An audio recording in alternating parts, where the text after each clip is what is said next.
and impress people across the world. Dynamo did exactly this when he shocked millions by walking across the water of the River Thames, which you'd think would be impossible, and technically it is. How does one walk across a busy river with boats in the centre of London with hundreds of bystanders?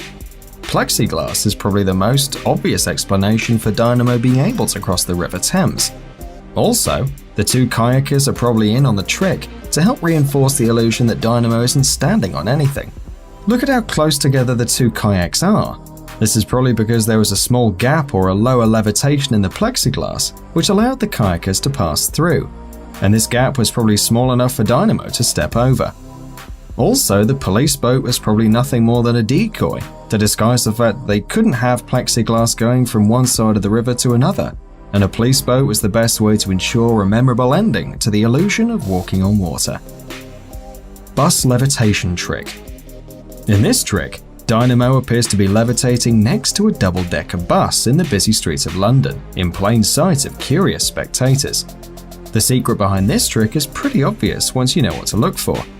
Notice how Dynamo's right arm, which attaches to the bus, doesn't even twitch. This is because it isn't his real arm. Dynamo's real arm is held tightly against his body.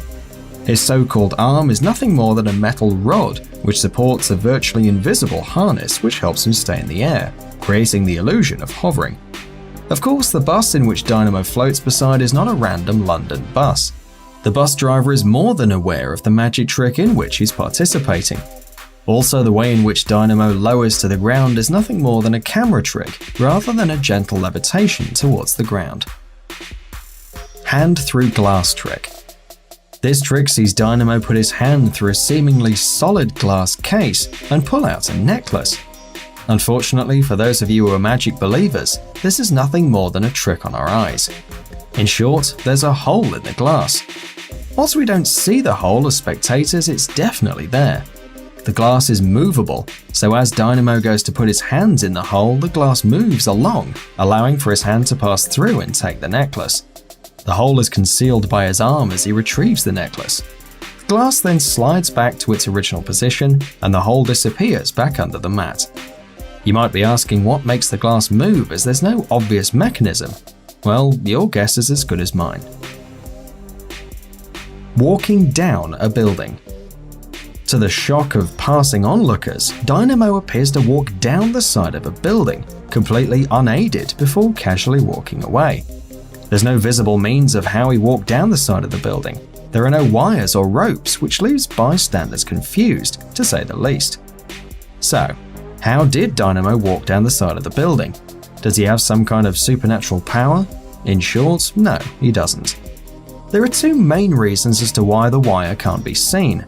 Firstly, the trick was performed at night.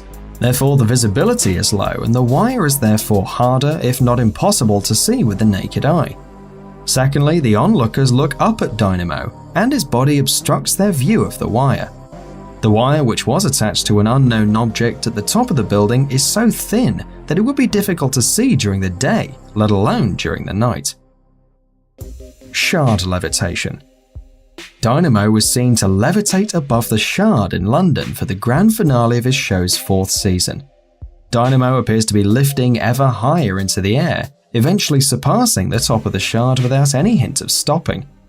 Prior to the release of the episode on television, a frenzy of pictures circulated on social media showing wires that held Dynamo in the air. When the show aired, it was implied that these wires were artificially inserted into the photographs because Dynamo had levitated above the highest point on the Shard, where it would obviously have been impossible for him to be held up by wires.